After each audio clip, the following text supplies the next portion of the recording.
اعوذ باللہ من الشیطان الرجیم بسم اللہ الرحمن الرحیم اذ قال اللہ یا عیسیٰ انی متوفیک ورافعک الی ومطہرک من الذین کفروا وجاعل الذین اتبعوک فوق الذین کفروا الی یوم القیامة ثم الی مرجعکم فاحکم بینکم فیما کنتم فیہ تختلفون فأما الذين كفروا فأعذبهم عذابا شديدا في الدنيا والآخرة وما لهم من ناصرين وأما الذين آمنوا وعملوا الصالحات فيوفيهم أجورهم والله لا يحب الظالمين صدق الله العظيم۔ گزشتہ درس میں یہ بیان کیا گیا تھا کہ یہودیوں نے حضرت عیسیٰ علیہ السلام کی قتل کا مطالبہ کر دیا، حضرت عیسیٰ علیہ السلام کو سولی دینے کا مطالبہ کیا۔ حضرت عیسیٰ علیہ السلام کا ایک ہمشکل تھا جس کا نام تھا شمعون قرینی، اس کو سولی پر لٹکا دیا گیا۔ اللہ تعالیٰ نے حضرت عیسیٰ علیہ السلام کو زندہ آسمانوں پر اٹھا لیا۔ تو اللہ تبارک و تعالیٰ نے فرمایا کہ اللہ سب سے بہتر تدبیر کرنے والا ہے۔ آگے فرمایا ہے اذ قال اللہ یا عیسیٰ انی متوفیک، جب فرمایا اللہ تعالیٰ نے اے عیسیٰ علیہ السلام بے شک میں تجھے پورا لینے والا ہوں۔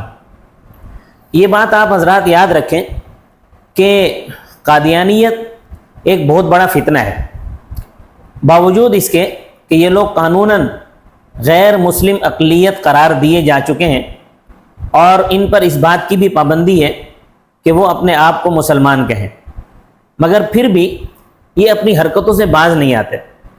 بیرون ملک بھی انہوں نے کئی مسلمانوں کو مرتد کیا ہے، اور ملک میں بھی یہ لوگ اس طرح کی حرکتیں کرتے رہتے ہیں۔ یہاں پر بھی یہ مختلف قسم کا لالچ دے کر لوگوں کو ملازمتوں کا لالچ دے کر، ویزوں کا لالچ دے کر باہر ممالک میں بھیجتے ہیں اور لوگوں کو احمدی بنا رہے ہیں، اور ہمارے بھی بے ایمان قسم کے لوگ ان سے ویزے لے کر احمدی بن کر باہر جاتے ہیں، اپنا ایمان ضائع کرتے ہیں۔ لوگوں کو یہ مغالطہ ہے کہ بھئی ہم تو دل سے تو مسلمان ہیں، ہم تو صرف زبان سے یہ کہتے ہیں کہ جی ہم احمدی ہو گئے، اور ہم اس طرح زبان سے کہہ لیتے ہیں۔ تو دیکھیں ویزا حاصل کرنے کے لیے بے شک یہ اگرچہ خوش ہوں کہ ہم اندر سے مسلمان ہیں اور باہر سے ہم نے اپنے آپ کو احمدی کہا ہے، مسئلہ یہ ہے کہ اگر کوئی شخص یہ کہے کہ میں اگر فلاں کام کروں تو ہندو ہو جاؤں گا، اگر میں فلاں کام کروں تو عیسائی ہو جاؤں یا یہودی ہو جاؤں، تو شریعت میں وہ ایسا ہی ہو جائے گا، وہ اپنے آپ کو مسلمان سمجھے یا اپنے آپ کو وہ کچھ بھی سمجھے۔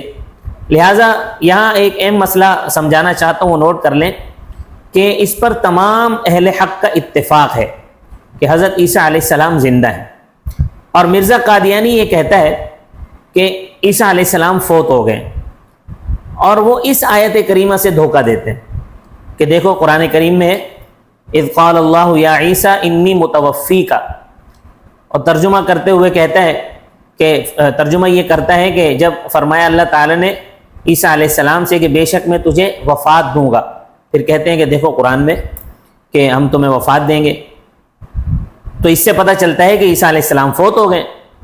تو عوام جن کو علم سے کوئی مس نہیں ہے وہ دھوکہ کھا جاتے ہیں کہ واقعی قرآن میں تو متوفیکہ کا لفظ ہے۔ تو اب ذرا غور سے یہ بات سمجھ لیں، متوفی اس کا مجرد مادہ وفات نہیں ہے بلکہ وفا ہے، اس کا مجرد مادہ وفات نہیں ہے بلکہ وفا ہے۔ اگر مجرد مادہ وفات ہو تو معنی ہوگا فوت ہونا، اور جب اس کو باب تفعول پر لے جائیں تو معنی ہوگا وفات دینا، اور اگر مجرد مادہ وفا ہو تو اس کا معنی ہوگا پورا کرنا۔ وفا کا معنی ہوتا ہے پورا کرنا، جیسا کہ ہمارا مقولہ ہے الکریم اذا وعد وفا، کہ شریف آدمی جب وعدہ کرتا ہے تو اس کو وفا کرتا ہے، پورا کرتا ہے۔ اسی طرح ہماری اردو زبان میں بھی وعدہ وفا کا لفظ مشہور ہے۔ تو جب اس کو باب تفاعل پر لے جائیں گے تو معنی بنے گا پورا پورا لینا. تو انی متوفی کا اس کا معنی بنتا ہے بے شک میں تجھے پورا پورا لینے والا ہوں. یہ یہودی تیرا بال بھی بیکا نہیں کر سکیں گے. اور اگر بالفرض اگر ہم یہ مان بھی لیں کہ یہ اس کا مجرد مادہ وفات ہے تو پھر اس کا معنی ممیو کا میں تجھے مارنے والا ہوں. تو متوفی اس میں فاعل کا صیغہ ہے. تو اس میں فاعل میں مضارع کی طرح حال کا معنی بھی آتا ہے اور استقبال کا معنی بھی آتا ہے. تو اس صورت میں معنی بنے گا کہ اے عیسیٰ میں تجھے اپنے وقت پر وفات دوں گا. تو بات سمجھ میں آ گئی ہوگی کہ اگر اس کا معنی وفات بھی مراد لیا جائے پھر بھی یہ معنی نہیں ہوتا کہ عیسیٰ علیہ السلام فوت ہو گئے، بلکہ پھر اس کا معنی یہ ہوگا کہ میں تجھے اپنے وقت پر وفات دوں گا. اگرچہ یہ اس کا مجرد مادہ وفات نہیں ہے، وفا ہے، یعنی پورا پورا لینے والا ہوں. تو آگے فرمایا وَرَافِعُكَ إِلَيَّ، اور اب میں تجھے اپنی طرف اٹھاتا ہوں. لہذا اس صورت میں بھی قادیانیوں کا دعویٰ ٹھیک نہیں ہے کہ عیسیٰ علیہ السلام فوت ہو گئے، کیونکہ چھٹے پارے میں آتا ہے وَمَا قَتَلُوهُ وَمَا صَلَبُوهُ وَلَكِنْ شُبِّهَ لَهُمْ، حالانکہ انہوں نے قتل نہیں کیا عیسیٰ علیہ السلام کو اور نہ ان کو سولی پر چڑھایا، بلکہ ان کے لیے یہ بات مشتبہ کر دی گئی. مزید فرمایا وَمَا قَتَلُوهُ يَقِينًا بَلْ رَفَعَهُ اللَّهُ إِلَيْهِ، اور نہیں قتل کیا عیسیٰ علیہ السلام کو یقیناً، بلکہ اللہ تعالیٰ نے عیسیٰ علیہ السلام کو اپنی طرف اٹھا لیا. تو اس طرح یہ جو قرآن کریم کی آیات ہیں، اسی طرح متواتر احادیث بھی اس بات پر دلالت کرتی ہیں کہ حضرت عیسیٰ علیہ السلام زندہ آسمانوں پر موجود ہیں اور قیامت سے پہلے زمین پر تشریف لائیں گے. اس موضوع پر ایک چھوٹا سا رسالہ ہے جس کا نام ہے توضیح المرام فی نزول مسیح علیہ السلام. اس میں قرآن کریم کی آیات کی تفسیر بھی ہے اور حدیث بھی بحوالہ ذکر کی ہیں، اور علم کلام، فقہ، تاریخ اور صوفیہ اکرام رحمہم اللہ تعالیٰ علیہ مجمعین کے حوالے سے ان کے اقوال بھی ذکر کیے گئے. تو اس کا مطالعہ، اس رسالے کا مطالعہ کر لینا یہ بہتر ہے. تو فرمایا وَمُطَهِّرُكَ مِنَ الَّذِينَ كَفَرُوا، اور تجھے پاک کروں گا ان لوگوں سے جو کافر ہیں. اب دیکھیے اللہ تعالیٰ نے فرمایا کہ میں تجھے پاک کروں گا ان لوگوں سے جو کافر ہیں، اور ادھر قادیانی یہ کہتا ہے کہ عیسیٰ علیہ السلام کی قبر سری نگر میں. صحیح، اچھا پاک کیا اللہ تبارک و تعالیٰ نے، یعنی جو شام کا علاقہ تھا جہاں عیسیٰ علیہ السلام کے حواری موجود تھے، عیسیٰ علیہ السلام کے ماننے والے موجود تھے، جیسی روح ویسے فرشتے، ان کو دیکھو آپ، کہ وہاں عیسیٰ علیہ السلام کے ماننے والے موجود تھے. وہاں اللہ تبارک و تعالیٰ نے عیسیٰ علیہ السلام کو جو ہے وفات نہیں دی، بلکہ عیسیٰ علیہ السلام کو یہاں سری نگر میں لا کر وفات دی، جہاں سارا کا سارا کفر ہی کفر تھا، عیسیٰ علیہ السلام کا ماننے والا ہی کوئی نہیں تھا. اب وہاں مسلمان تھے، اگرچہ تھوڑے تھے لیکن تھے تو صحیح. تو خالص کفر کے گڑھ میں اللہ تبارک و تعالیٰ نے عیسیٰ علیہ السلام کو دفنا دیے. اچھا پاک کیا کہ جہاں تھوڑے بہت مسلمان تھے وہاں سے نکال کر کفر کے گڑھ میں بھیج دیا. لا حول ولا قوت الا باللہ العلی العظیم. وجاعل الذین اتبعوک، اور کرنے والا ہوں ان لوگوں کو جنہوں نے تیری پیروی کی، فوق الذین کفروا الی یوم القیامہ، ان لوگوں کے اوپر جو کافر ہیں قیامت کے دن تک. صاحب روح المعانی اور علامہ راضی رحمہم اللہ تعالی فرماتے ہیں کہ عیسیٰ علیہ السلام کی کامل پیروی تو مسلمانوں نے کی اور ناقص پیروی عیسائیوں نے کی. ان دونوں کا آج تک یہودیوں پر غلبہ رہا ہے اور آج تک یہودیوں پر تسلط چلا آ رہا ہے. آج بھی اگر امریکہ اور فرانس اور برطانیہ جیسے شیطان اسرائیل کی پشت پناہی چھوڑ دیں، اس کی پشت پناہی سے ہٹ جائیں، تو اسرائیل چند گھنٹے بھی قائم نہیں رہ سکتا. چند گھنٹے یہ یہودی نہیں ٹھہر سکتے، کیونکہ یہودی بزدل ہے. تو عیسیٰ علیہ السلام کی اتباع عیسائیوں نے کی اور کفر کیا یہودیوں نے، تو اللہ نے عیسائیوں کو یہودیوں پر فوقیت دے دی، اور آج تک عیسائیوں کو یہودیوں پر فوقیت حاصل ہے اور قیامت تک رہے گی.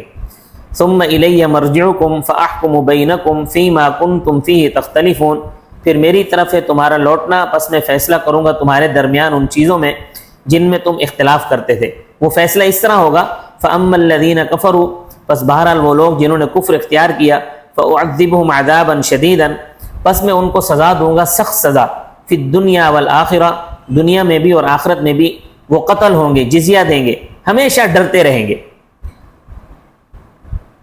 اس وقت مسلمانوں کی افرادی قوت تو بہت زیادہ ہے کہ مسلمان اس خطے میں تقریباً کوئی 13-14 کروڑ ہے، اور یہودی 80 لاکھ بھی نہیں ہے، مگر ساری دنیا میں یہودی اسلحے کے اعتبار سے تیسرے نمبر پر ہے، اور یہودیوں کے اس اسلحے سے یہ شہزادے ڈرتے ہیں۔ حالانکہ یہودی بزدل ہیں، اگر کوئی کسی وقت جذبات میں آ کر کھڑا ہو جائے یا چند نوجوان کھڑے ہو جائیں تو یہودیوں کا پتلونوں میں پیشاب نکل جاتا ہے، ان کا پخانہ خطا ہو جاتا ہے، پوچھتے پھرتے ہیں کہ کیا ہوا، کیا بنا۔ یہ قوم موت سے ڈرتی ہے، وہ ترقی نہیں کر سکتی۔ کاش ان بغیرت مسلمانوں کو کچھ غیرت آ جائے تو بڑی بات ہے، مگر یہ بہت بغیرت بن گئے۔ شام نے امریکہ سے رقم لے کر صلح کی ہوئی ہے، مصر نے امریکہ سے رقم لے کر نہ لڑنے کا معاہدہ کیا ہوا ہے۔ یہ ایسے بے ایمان ہیں، ان کو کچھ بھی خیال نہیں ہے مسلمانوں کا، حقیقت میں پرلے درجے کے بے ایمان ہیں، اور سب سے بڑے شیطان تو یہ سعودیہ کے حکمران ہیں، جنہوں نے 1,20,000 امریکی فوج سعودی عرب میں حرمین کے ارد گرد لا کر بٹھا دیے۔ حالانکہ حضرت صلی اللہ علیہ وسلم کا فرمان ہے، اخرج اليہود والنصارى من جزیرۃ العرب، یہود و نصارہ کو جزیرہ عرب سے نکال دو۔ یہ حدیث جب وہاں کے علماء کرام نے منبر پہ پڑھی، لوگوں کو پڑھ کر سنائی، تو ان شہزادوں نے، ان حکمرانوں نے ان علماء کو پکڑ پکڑ کر جیلوں میں ڈال دیا۔ آج بھی کئی علماء جیلوں کے اندر موجود ہیں، ان کو اپنا اقتدار خطرے میں نظر آنے لگ گیا۔ یہ سمجھ گئے کہ اس طرح تو ہمارا اقتدار ختم ہو جائے گا۔ تو یہ اقتدار بڑی بری چیز ہے، بڑی بری چیز ہے کہ انہوں نے علماء کو بھی معاف نہیں کیا، اٹھا کر جیلوں میں بند کر دیا۔ تو فرمایا، اللہ تبارک و تعالیٰ فرماتے ہیں کہ میں ان کو سخت سزا دوں گا، دنیا میں بھی اور آخرت میں بھی۔ وَمَا لَهُم مِّن نَاصِرِينَ، اور نہیں ہوگا ان کا کوئی مددگار۔ وَأَمَّا الَّذِينَ آمَنُوا وَعَمِلُوا الصَّالِحَاتِ، اور بہرحال وہ لوگ جو ایمان لائے اور نیک عمل کیے، انہوں نے اچھے عمل کیے، فَيُوَفِّيهِمْ أُجُورَهُمْ، بس ان کو اللہ تعالیٰ پورا پورا اجر دے گا۔ وَاللَّهُ لَا يُحِبُّ الظَّالِمِينَ، اور اللہ تعالیٰ ظالموں کے ساتھ محبت نہیں کرتا۔ اللہ تعالیٰ ظالموں کے ظلم سے ہمیں محفوظ فرمائے۔ وَمَا عَلَيْنَا إِلَّا الْبَلَاغُ الْمُبِينُ۔